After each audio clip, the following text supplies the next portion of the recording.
درس قرآن کے اوقات۔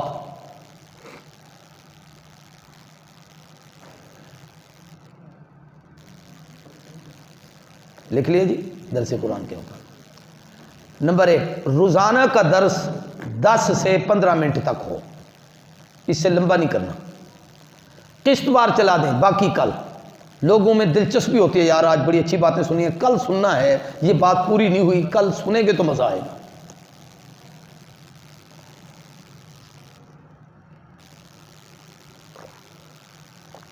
ٹھنڈا بھی نہ آتا۔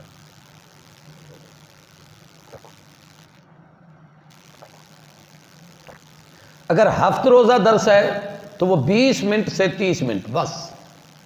ہفتے میں ایک دفعہ درس دیتے ہیں، بعض جگہیں ایسی ہوتی ہیں روزانہ آدمی نہیں آتے، یا آپ وہاں روزانہ نہیں پہنچ سکتے، لیکن ان کی خواہش ہے کہ آپ درس دیں ہفتے میں ایک دن، تو وہ 20 سے 30 منٹ، اس سے زیادہ نہیں۔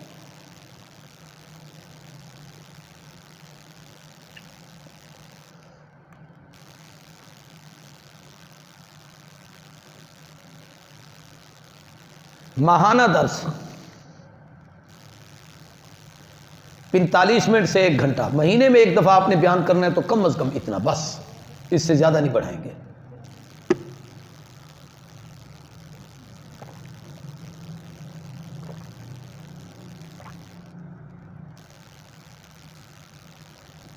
ہاں جی،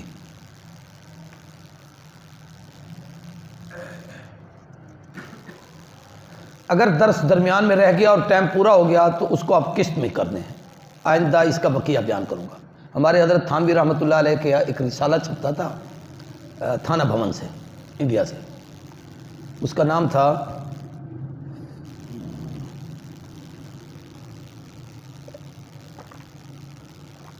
الابقاء۔ اس میں حضرت کے درس اور بیانات 3-3 گھنٹے کے ہوتے تھے، اس زمانے میں لوگ سنتے بھی تھے، اور کمال یہ تھا چونکہ اللہ کی رضا کے لیے کرتے تھے، اس میں لکھا ہوتا تھا کہ اس میں حاضری کتنی تھی، یعنی لوگ کتنے تھے۔ تو بعض دفعہ یوں ہے کہ 3 گھنٹے درس دیا ہے اور آدمی 30 بیٹھے ہیں، 20 بیٹھے ہیں، 10 بیٹھے ہیں، یعنی یہ کمال ہوتا تھا۔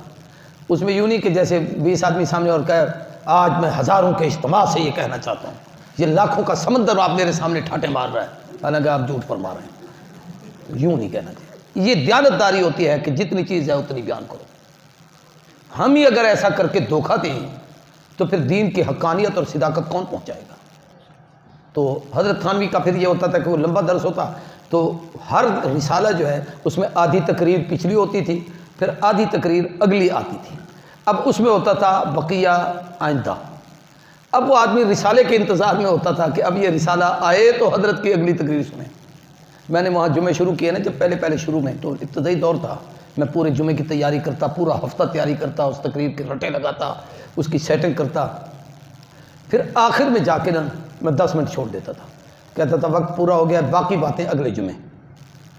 اب وہ لوگ پہلے آتے تھے کہ یار وہ جو بقیہ رہ گیا نا اس کو ضرور سننا ہے، تو لوگ آتے، اب میں نئی آیت پڑھتا، اس پہ تقریر کرنی ہوتی، کہتا پچھلے جمعے یہ بات میری رہ گئی تھی، اس کو میں مکمل کر کے پھر شروع کر دوں، پھر وہ باقی تقریر اگلے جمعے چھوڑ دیتا تھا۔ تو یہ ایک کشش کا ذریعہ ہوتا ہے کہ لوگوں میں ایک طلب رہ جائے۔ بات تو بری ہے، سمجھانے کے لیے کہتا ہوں، یہ جو لوگ ڈرامے ساز ہوتے ہیں نا وہ قسطوں میں چلاتے ہیں تاکہ لوگ اس شوق سے دیکھتے رہیں کہ یار انہیں اگلی قسط دیکھنی ہے وہ کیا ہے۔ تو آپ کی بھی لوگ قسطیں دیکھیں کہ اب آپ نے آگے کیا بیان کرنا ہے، لوگوں کو کون سی اہم چیز بتانی ہے، کس چیز کی رہنمائی کرنی ہے۔ یہ کوئی مذاق اور طنز نہیں ہے جی۔ ہاں، اسے پھر باقی دوسرے دن وقت زیادہ اگر آپ نے ایک دن لے لیا نا تو پھر کہے گے یار یہ تو مولوی گاٹے پہ گئے، گلے لگ گیا، چھوڑتے ہی نہیں ہیں، اب نہیں جاتے یار، وہ بڑا لمبا درس دیتا ہے۔ یوں نہیں، درس آپ وقت پر ختم کر دیں، کہہ دیں باقی کل، یہ آسان طریقہ ہوتا ہے۔ ایک بات اور، درس کا وقت جماعت کے مشورے سے طے کریں۔ جو آپ کی مسجد کی جماعت ہے یا جہاں درس دینا چاہتے ہیں ان کے مشورے سے، کہ فجر کے بعد ہو، دوپہر کو ہو، ظہر کے بعد ہو، عصر کے بعد ہو، عشاء کے بعد ہو، یہ جماعت کے مشورے سے طے کریں۔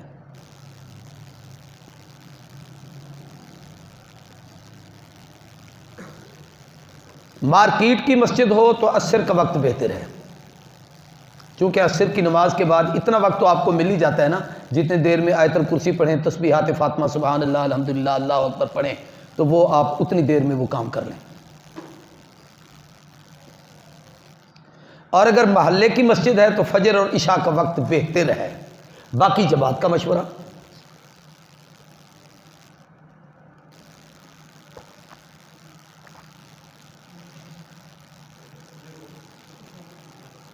فجر اور عشاء کے بعد اصل یہ وقت بالکل کھلے ہوتے ہیں، بھی اس وقت آدمی بیٹھ جاتے ہیں۔ ہر درس کے بعد تھوڑی سی نشست عوامی گفتگو کی کیا کریں، جس میں ان کو موقع دیں سوال جواب کی نشست کا۔ بھئی اس درس کے حوالے سے کسی نے کوئی بات پوچھنی ہے تو پوچھ لے۔ اس کا فائدہ یہ ہوگا کہ لوگوں کے دلوں میں جو بھی اشکالات ہوں گے وہ آپ کے سامنے باتیں کریں گے، لیکن اس کے جواب دینے میں آپ کو یہ احتیاط کرنا چاہیے کہ فوراً جواب نہ دیں۔ بات سمجھ آتی ہے، آپ کو یقین ہے کہ مجھے میرے پاس جواب مستند ہے تو سنا دیں، ورنہ کہیں کہ ٹھیک ہے بھئی انشاءاللہ اس کا جواب بھی کل دوں گا۔ اب اگلے دن آپ اس کا سوال دہرائیں اور جواب دے دیں۔ یہ درس قرآن آپ کے سامنے بیان ہوا۔ اب اس پر ایک بات اور چیز، وہ کتابیں لکھوانا چاہتا ہوں اردو زبان کی جن سے آپ درس قرآن کی تیاری کریں۔ چند کتب عام کتابیں لکھواتا ہوں جو اپنے بزرگوں کی ہیں، جن سے آپ تیاری کر سکتے ہیں۔ تفسیر معارف القرآن،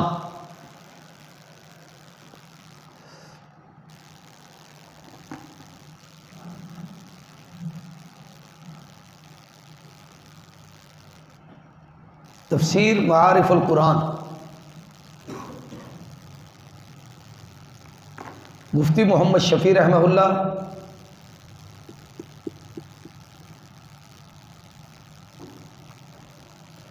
اور یہی نام ہے دوسری تفسیر کا، معارف القرآن۔ اس کے لکھنے والے ہیں مولانا ادریس کاندھلوی رحمۃ اللہ علیہ۔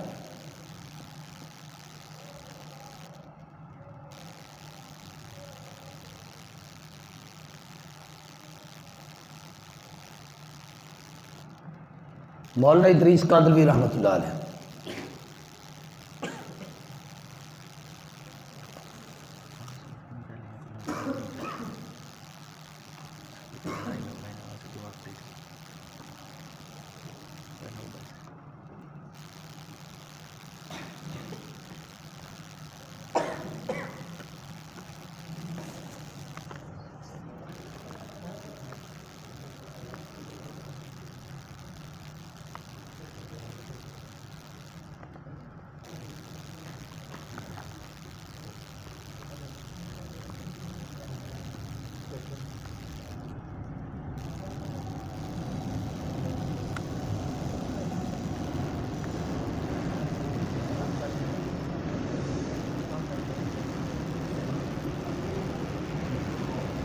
ہاں جی، کیا لکھا ہے؟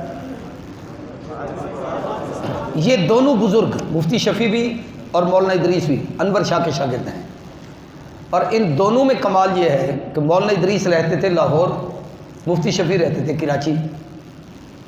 دونوں نے ایک ہی وقت میں کتاب لکھی، انہوں نے بھی معارف القرآن، انہوں نے بھی معارف القرآن۔ ان کو پتہ نہیں کہ وہ تفسیر لکھ رہے ہیں، ان کو پتہ نہیں کہ وہ تفسیر لکھ رہے ہیں، اس لیے دونوں تفسیروں کا نام ایک تھا۔ اگلی بات یہ ہے کہ جو مولانا مفتی محمد شفیع نے لکھی وہ ریڈیو پاکستان جب پاکستان بنا تھا، کیونکہ یہ تحریک پاکستان کے حامی بزرگوں میں سے تھے مفتی محمد شفیع صاحب، تو اس وقت گورنمنٹ نے انہیں درس قرآن پر متعین کیا تھا کہ آپ درس قرآن ریڈیو پاکستان پر دیں۔ تو مفتی شفیع صاحب جو درس قرآن ریڈیو پر دیتے تھے وہ محفوظ ہوتا رہا، ریڈیو پہ ریکارڈ ہو جاتا تھا۔ ضرورت محسوس کی کہ اس محفوظ کو اب چھاپ دینا چاہیے، تو مفتی محمد شفیع صاحب رحمہ اللہ نے اسے چھاپا۔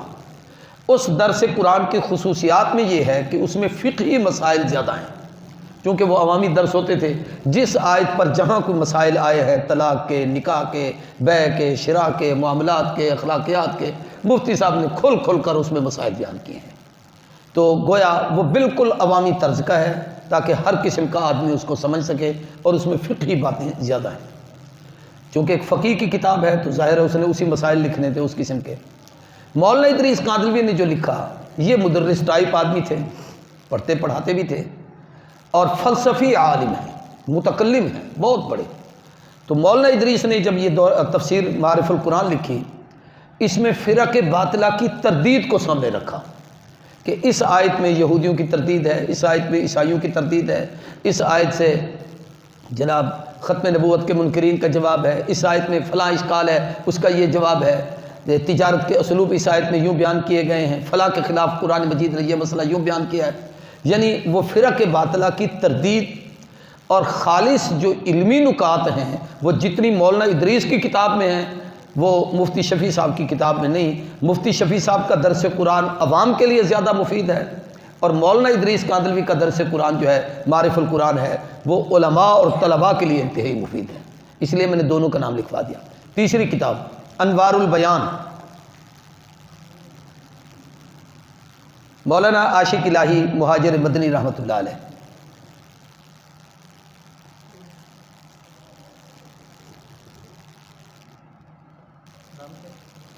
مولانا عاشق الہی مہاجر مدنی،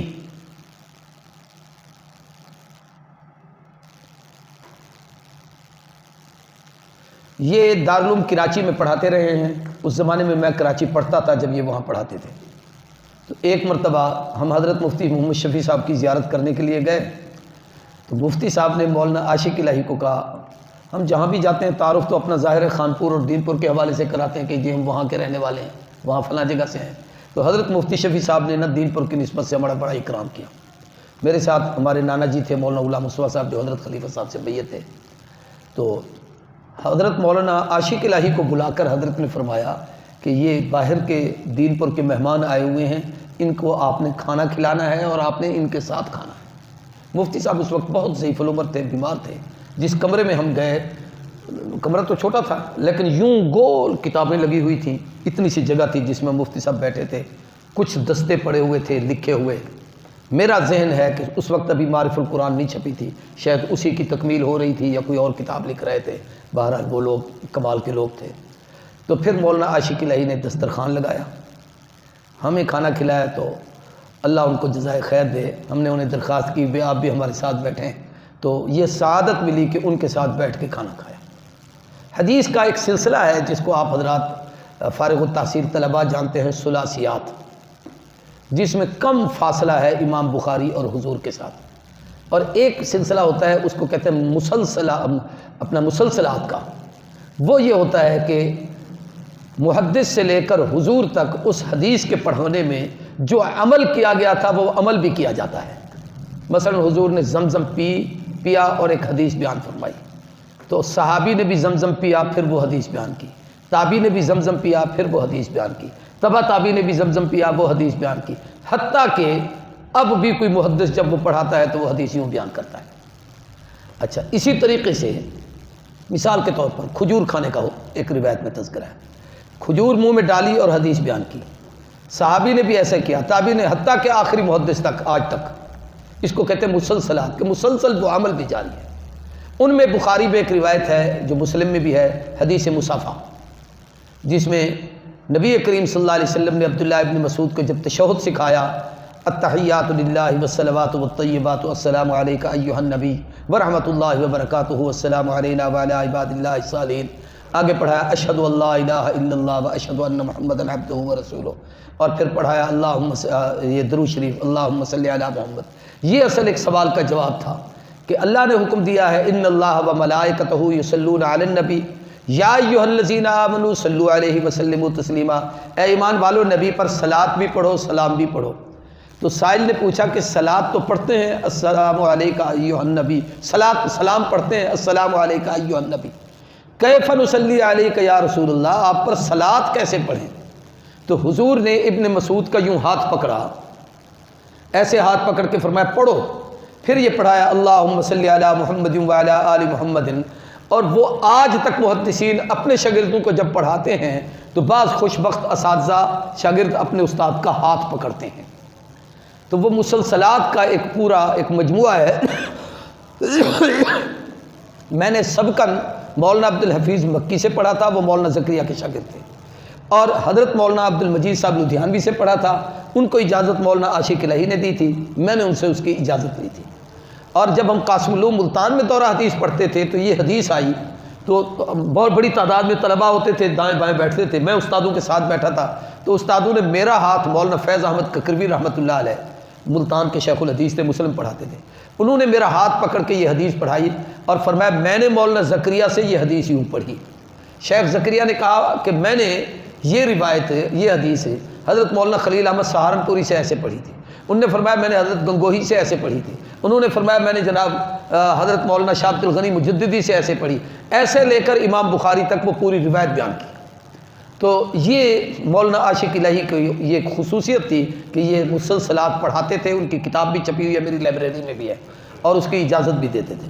ایک اور کتاب لکھیں، معالم العرفان فی دروس القرآن،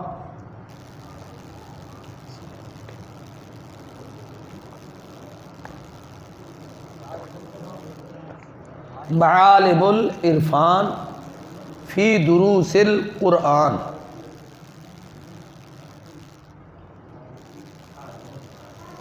فی دروس القرآن، دروس قرآن لیے بیٹھو۔ اچھا، صوفی عبد الحمید سواتی،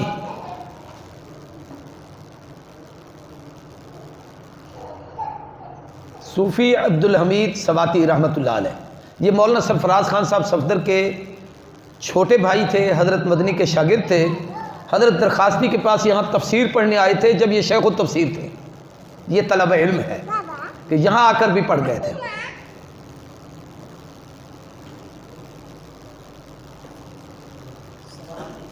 سواتی، سواتی سین کے ساتھ سوات علاقہ ہے یار، یہ 20 جلدوں میں ہے، یہ تفسیر 20 جلدوں میں ہے، ہمارے پاس بھی ہے،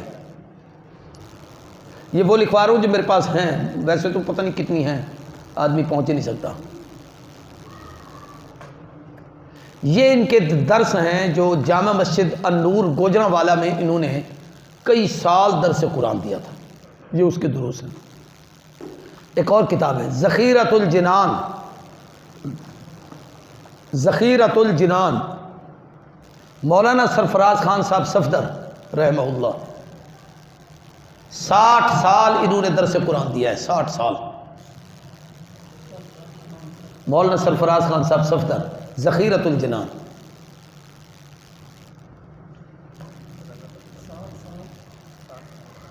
وہ تو ویسے بتا رہا ہوں، 60 سال درس قرآن دیا ہے، یہ بھی 20 جلدوں میں ہے۔ اچھا چلو جی 21 ہو گئی، سورۃ فاتحہ علیحدہ میرے خیال ہے۔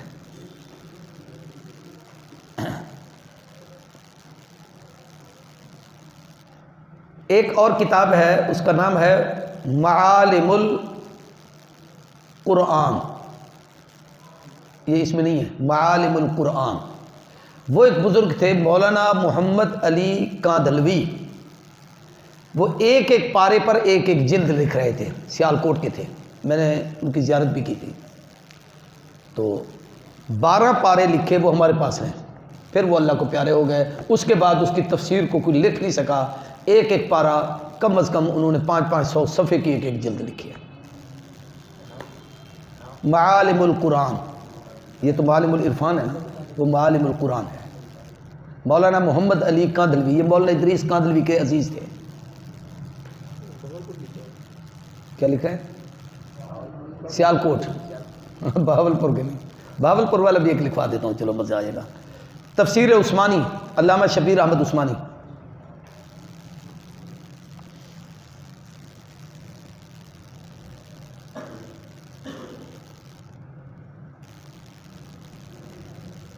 شاہ عبد القادر محدث دہلوی کا ترجمہ بھی آپ نے رکھنا ہے، اس پہ حاشیہ ہے موضح القرآن۔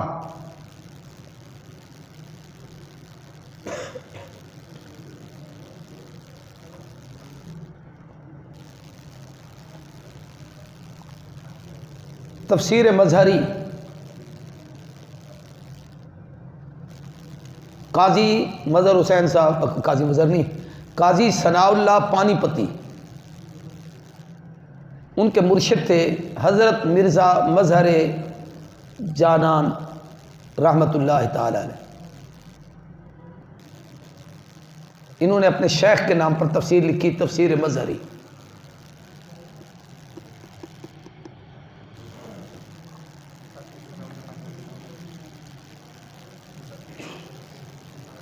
مولانا تقی عثمانی کا ایک مختصر سا ترجمہ چھپا ہے، وہ بہت اچھا ہے، آسان ترجمۃ القرآن، اور اسی نام پہ ایک ڈاکٹر اسرار صاحب کا بھی ہے آسان ترجمۃ القرآن، وہ بھی کمال کا ہے۔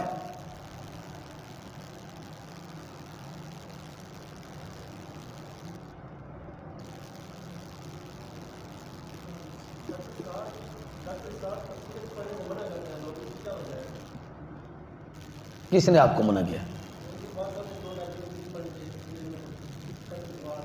مثلا کوئی شبہ کوئی آدمی بتائے نا تو پھر تو آدمی سوچے۔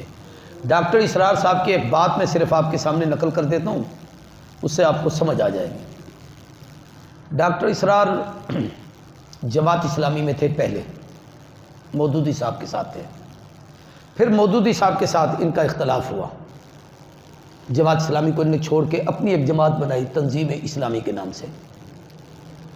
ان کا مطمع نظر دو چیزیں تھیں، اور وہ دونوں چیزیں انہوں نے شیخ الہند مولانا محمود الحسن سے لی، کہ شیخ الہند جب مالٹا کی جیل سے واپس آئے تھے اور دارالعلوم دیوبند میں انہوں نے ایک خطاب کیا تھا جس میں بڑے بڑے محدثین، علماء، مشائخ، اساتذہ، جن میں انور شاہ کاشمیری، حضرت مولانا حسین احمد مدنی، مولانا شبیر احمد عثمانی، یہ بڑے حضرات تھے، تو حضرت نے اس وقت اس میں بیان فرمایا تھا کہ میں 4 سال مالٹا کی جیل میں رہا، میں نے یہ غور کیا ہے کہ امت گمراہی میں کیوں جا رہی ہے، 2 چیزیں میرے سامنے آئی ہیں، وہ یہ ہیں کہ ایک تو یہ لوگ جتنے ہیں گمراہ ہو رہے ہیں، اس کا سبب یہ ہے کہ یہ قرآن سے دور ہو گئے ہیں، جب سے ہم نے درس قرآن ختم کیا ہے اس وقت سے لوگ گمراہ ہونا شروع کی، یہ حضرت شیخ الہند نے فرمایا تھا۔ دوسرا یہ کہ آپس کے اختلافات، ذرا سی بات پہ الجھنا، لڑنا، اور کفر اور اسلام کے فتوے جڑنا، فلاں کافر، فلاں یہودی، فلاں عیسائی، میں اکیلا جنت کا ٹھیکیدار۔ تو ڈاکٹر اسرار نے حضرت شیخ الہند کی اس بات کو سامنے رکھ کے اپنے ساتھیوں میں ایک روح پھونکنا شروع کی تھی۔ یہ میں ان کی تائید میں نہیں بات کر رہا، جو حقیقت ہے وہ آپ کو عرض کر رہا ہوں، اس کو ذرا سمجھیں۔ ایک تو یہ کہ ہر جگہ وہ درس قرآن دیتے تھے، ہاں اس میں کہیں کہیں وہ اپنے تفردات قائم کرتے تھے، وہ ہر تفسیر میں آپ کو ملیں گے، ہر مفسر سے آپ کو ملیں گے، ہر محدث سے ملیں گے۔ یوں صاحب مطالعہ اور صاحب علم تھے، انہوں نے اپنے لیے جس کتاب کا انتخاب کیا تھا وہ تفسیر بیان القرآن حضرت تھانوی کی، اور اس میں آسان ترجمہ حضرت مولانا شبیر احمد عثمانی والا۔ اب جو ڈاکٹر اسرار کی تفسیر چھپی ہوئی ہے اس کا نام بھی بیان القرآن ہے، صرف حضرت تھانوی کی اس مشکل تفسیر کو عام کرنے کے لیے کہ اس کو آسان کر کے میں پڑھاؤں۔ ڈاکٹر اسرار صاحب سے جو ہمارے علماء کا جس مسئلے پر اختلاف ہے وہ ایک مسئلہ ہے صرف، وہ یہ ہے کہ جو ہم تصوف کے یہ سلاسل ہیں، قادریہ، نقشبندیہ، چشتیہ، سہروردیہ، وہ یوں سلاسل کے بھی قائل ہیں، بعیت کے بھی قائل ہیں، بزرگوں کے دعا، نسبت اور جوڑ کے بھی قائل ہیں، لیکن وہ اس کو فرض واجب کا درجہ نہیں دیتے۔ کوئی ضروری نہیں ہے کوئی آدمی ویسے نیک پارسا ہے، تبلیغی جماعت میں اس نے وقت لگا لیا ہے، یا کسی اچھے آدمی کی اس میں سرپرستی میں رہ گیا تو اسے کوئی ضروری نہیں ہے کہ کوئی پیر پکڑے، نہیں پکڑتا تو نہ پکڑے۔ اب یہ اس تفرد کی وجہ سے ظاہر ہے ہم انہیں گمراہ بھی نہیں کہہ سکتے، کافر بھی نہیں کہہ سکتے، بے دین بھی نہیں کہہ سکتے، آپ انہیں کچھ نہیں کہہ سکتے۔ تو اس پر ان کے اپنے جو دلائل ہوں گے۔ کچھ مسائل میں فقہ حنفی کے حوالے سے، مثلا قرات خلف الامام میں ہم سب متفق ہیں کہ ہم نہیں پڑھتے، اس میں وہ فرمایا کرتے تھے کہ اس میں میں ہوں حنفی لیکن بات مجھے امام مالک کی زیادہ قریب لگتی ہے، اور کبھی کبھی میں اس پر عمل کرتا ہوں۔ یہ میں نے ان سے خود سنا تھا، میں نے ڈاکٹر اسرار کے ساتھ تقریریں بھی کی ہیں۔ تو ڈاکٹر صاحب کہتے تھے کہ وہ جو جن اپنا نمازوں میں آہستہ پڑھا جاتا ہے وہاں تو امام کے پیچھے فاتحہ پڑھ لو، لیکن جب امام جہر کر رہا ہو تو پھر سننا واجب ہے، پھر مت پڑھو۔ کہ یہ بات مجھے امام مالک کی زیادہ قرین قیاس لگتی ہے اور عقل کو لگتی ہے، باقی ہوں حنفی، ابو حنیفہ کا مسلک وہی ہے، اس لیے نماز ان کی بھی ہو جاتی ہے، ان کی بھی ہو جاتی ہے، اس میں تو ہم سب قائل ہیں کہ نماز سب کی ہو جاتی ہے، جو پڑھتے ہیں ان کی بھی ہو جاتی ہے، جو نہیں پڑھتے ان کی بھی ہو جاتی ہے۔ تو اگر انہوں نے یہ تفرد قائم کیا ہے تو اس وجہ سے نہ وہ گمراہ ہو سکتے ہیں نہ کافر ہو سکتے ہیں۔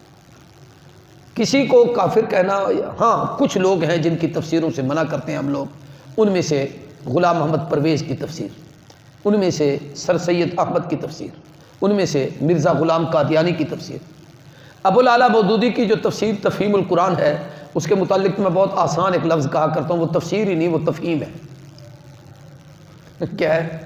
تفہیم کا معنی اس نے قرآن کو ایسے سمجھا ہے، مودودی نے، اس نے وہ اس کے اندر نقل کیا، وہ تفسیر ہے ہی نہیں، اس کا نام ہی تفسیر نہیں ہے۔ تو بہرحال یہ کہ وہ عام فہم اردو ہے، اس لیے پڑھے لکھے عام لوگ اپنے گھروں میں، یا یہ جو آپ کے ہوتے ہیں نا وکیل، وہ اپنے پاس تفہیم القرآن رکھتے ہیں زیادہ۔ تو ان حضرات کو مولانا کیا کہتے ہیں اپنا وہ ان کا ترجمہ تقی عثمانی کا اور اس قسم کی آسان تفسیریں لے کے دینی چاہیے۔ انوار البیان جو تفسیر میں نے ابھی آپ کو لکھوائی مولانا عاشق الہی کی، اس کا طرز ابن کثیر کا ہے، تفسیر القرآن بالقرآن، تفسیر القرآن بالحدیث، تفسیر القرآن بآثار صحابہ، 3 چیزیں بیان کرتا ہے۔ قرآن کی ایک آیت ہے، اس کی وضاحت دوسری آیت سے کرے گا، قرآن کی آیت ہے، اس کی وضاحت حدیث سے کرے گا، قرآن کی آیت ہے، اس کی وضاحت صحابہ کے اقوال سے کرے گا، آگے نیچے نہیں لے آتا۔ ہمارے ہاں تو آج کے دور کے محدثین تک ہم لوگ بیان کر دیتے ہیں، فلاں نے اس کا مطلب یہ بیان کیا۔